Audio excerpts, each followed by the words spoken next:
betul buat Tuhan Yesus. Ya, saya percaya saudara yang terkasih, apa yang hari ini terjadi untuk kita, masalah segala sesuatu yang terjadi untuk kita di Indonesia, firman Allah tidak akan pernah dihalangi oleh siapapun. Roma pasal 1 ayat 16, Alkitab berkata begini bahwa Injil adalah kekuatan Allah yang menyelamatkan setiap orang percaya, baik orang Yahudi, orang Yunani, dan juga saudara dengan saya. Siapapun engkau ada di tempat ini harus dengar Injil. Karena Injil itu adalah kekuatan Allah. Injil tidak bisa dibatasi oleh apapun. Karena gereja adalah kamu dan saya. Gereja bukan gedung, gereja bukan tempat satu wadah, tapi gereja adalah kamu. Nah justru itu hari-hari ini pergerakan yang terjadi untuk Indonesia, gejolak yang terjadi untuk Indonesia bukan hanya di dalam satu negara, tapi apa yang terjadi di hari ini Tuhan sedang izinkan masalah-masalah yang terjadi supaya terjadi pemulihan. Kita sedang mengikuti gelombang.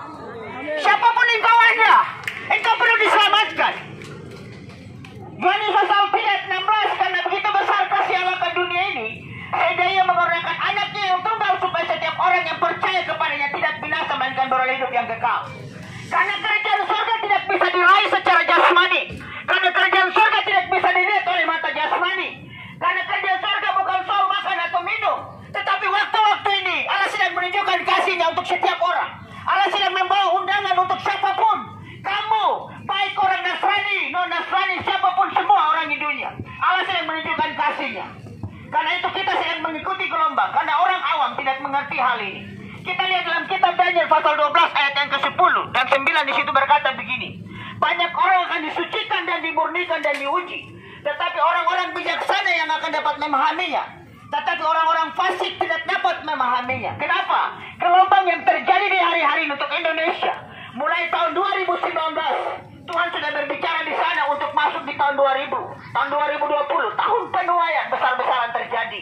Saudara masuk di tahun 2020, apa yang Tuhan bicara bagi setiap hamba-hamba Tuhan di seluruh dunia? Untuk tahun 2020, masa-masa di mana Tuhan sedang menampi setiap umat manusia di dunia. Nah, kitab Daniel yang Tuhan sudah berbicara, dan juga dalam Yesaya pasal 24, di situ Tuhan berbicara bagi Yesaya nubuatan untuk setiap bangsa-bangsa. Berapa ribu tahun yang Tuhan bicara bagi Yesaya. Dan terjadi di hari-hari ini. Matius pasal 24, pada waktu Yesus duduk bersama-sama dengan murid-murid. Murid-murid berkata begini, kapan kesudahan dunia ini berakhir? Tuhan berkata begini, bahwa kalau dunia berakhir akan ada tanda-tanda. Jangan kamu heran akan gempa bumi, bencana alam, kelaparan terjadi mana-mana. Ayat yang ke-14, Matius pasal 24, ayat yang ke-14 berkata begini. Tetapi Injil kerajaan Allah ini akan diberitakan sampai ke ujung dunia, menjadi kesaksian bagi bangsa-bangsa. Barulah kesudahan segala sesuatu berakhir. Nah, saudara yang terkasih, masuk di tahun 2020, Tuhan bicara tentang penuaian. Orang awam tidak tahu hal ini. Segala sesuatu yang terjadi, dengar baik-baik. Segala sesuatu yang terjadi, Tuhan sudah bicara jauh untuk bangsa-bangsa. Dan justru itu kenapa kami berdoa, pergerakan ini terjadi, gejolak yang terjadi. Di dalam kitab Petrus pasal 4, di situ berkata begini bahwa kesudahan segala sesuatu sudah dekat. Karena itu kuasailah dirimu dan jadilah tenang, supaya engkau dapat berdoa.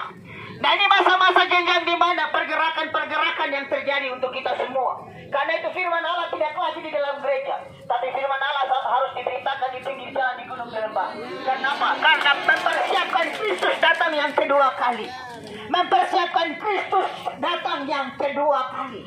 Nah, justru itu masuk di tahun 2020, tahun penuaian. Saudara yang terkasih, Tuhan bicara masalah penuaian, kami tidak mengerti. Saya stay di kota Sorong, ini saya punya kakak yang pertama di Jayapura.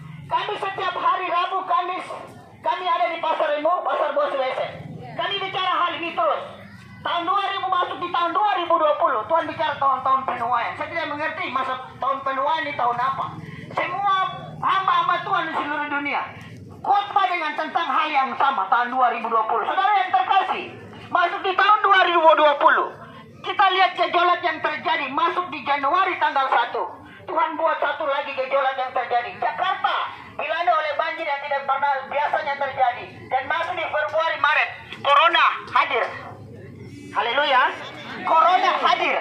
Nah, saudara yang terkasih, Corona hadir terjadi di seluruh dunia. Saudara dengan saya tidak lagi berjalan berjabat tangan. Saudara dengan saya lagi sudah punya relasi, hubungan yang lagi sudah tidak akrab lagi dengan sesama manusia.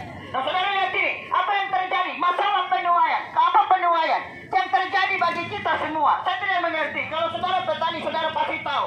Orang-orang yang panen padi di kebun atau di ladang, saudara tidak panen padi sendiri, rumput sendiri. Kenapa? Karena ladang itu terlalu begitu banyak. Karena padi dengan rumput itu tumbuh rapat-rapat. Jadi mau dan tidak mau, padi dengan rumput itu harus babat sama-sama. Babat sama-sama dulu, baru petani datang pengerikan. Jumur dulu sampai kering, lalu pisahkan rumput dengan gandum atau rumput dengan padi. Nah saudara yang terkasih, Tuhan kasih masalah corona ini bukan hanya di satu negara, tapi semua mengalami masalah yang terjadi. Amin. Semua mengalami masalah yang terjadi. Itu pun dan penuaian apa? Kok pejabat, kok orang miskin, kok kaya, semua ketakutan dengan corona.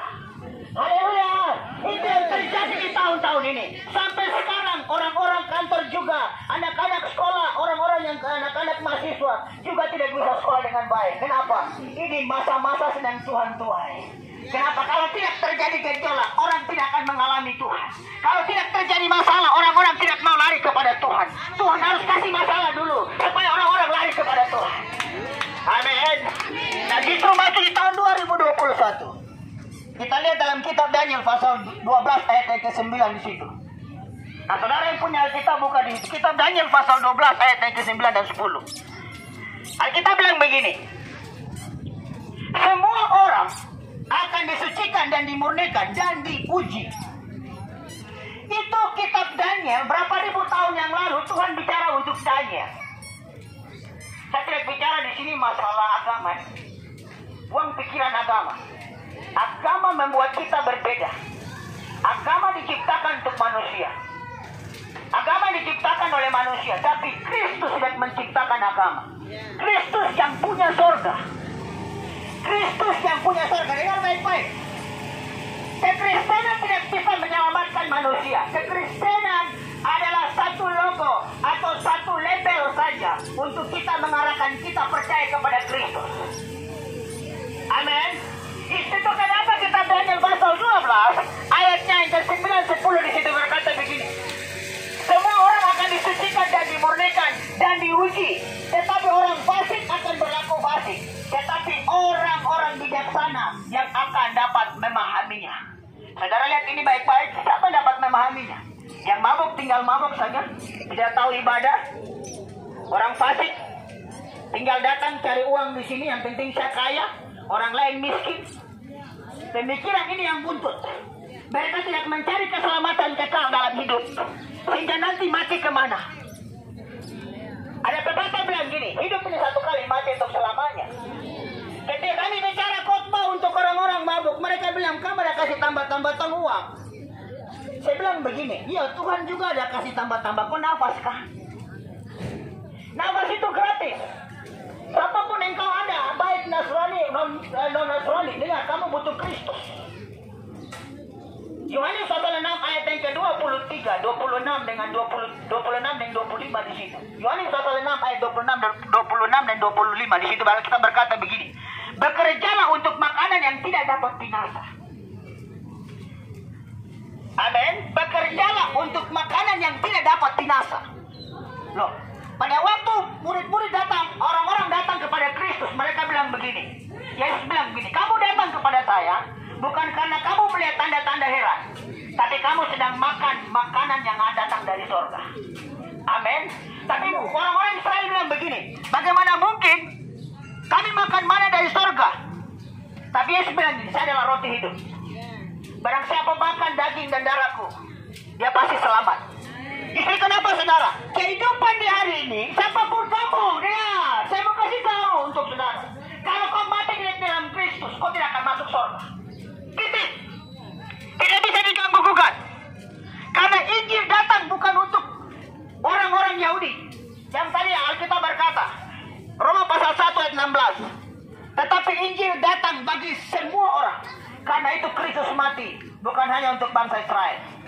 Tapi Kristus mati, Injil sampai ada datang di Papua.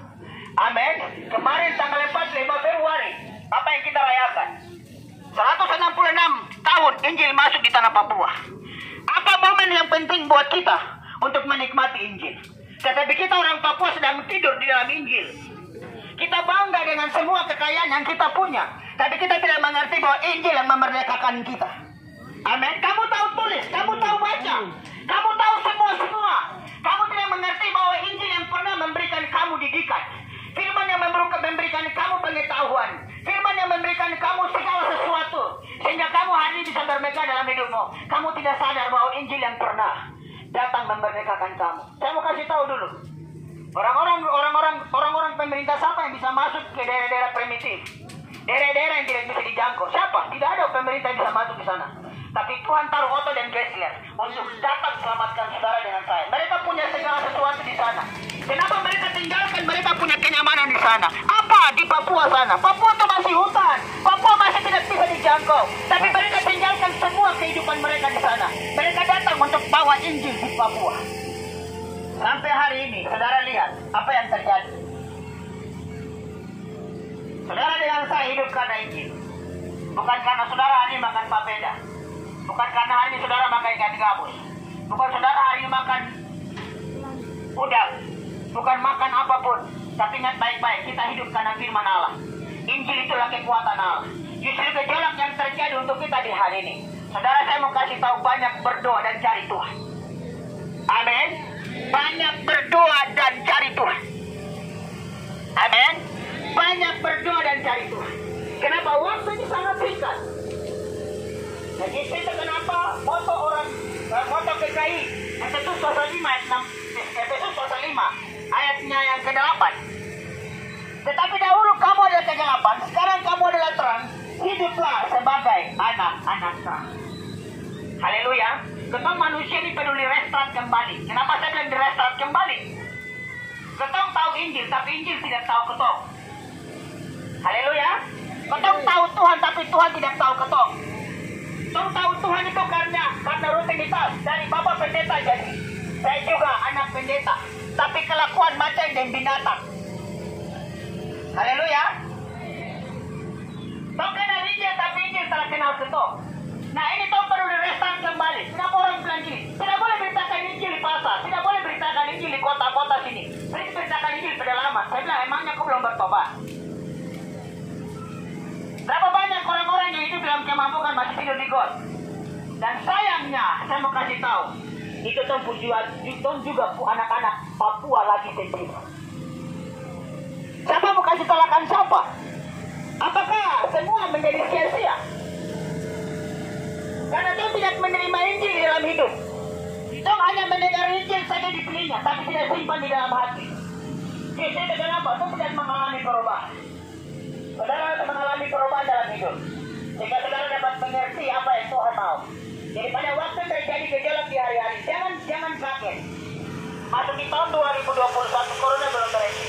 Tapi bencana alam di daerah Indonesia barat sana, semua hancur balau hancur.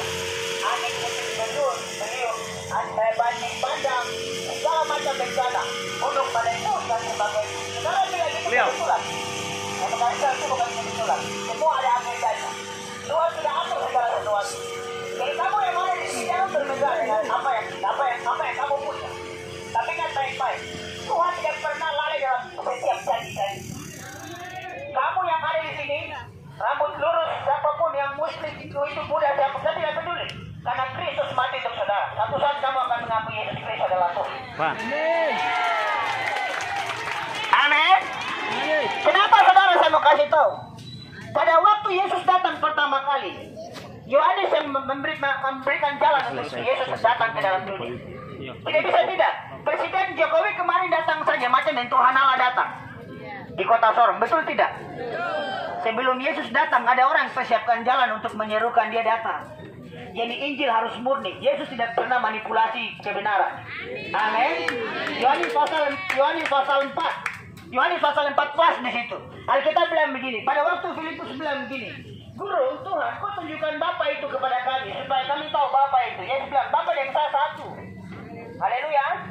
Yesus bilang begini, kalau kamu pergi ke surga, kau harus melalui saya. Akulah jalan kebenaran dan hidup. Saudara, tiga ini tidak bisa dipisahkan. Kenapa saya mau bilang apa?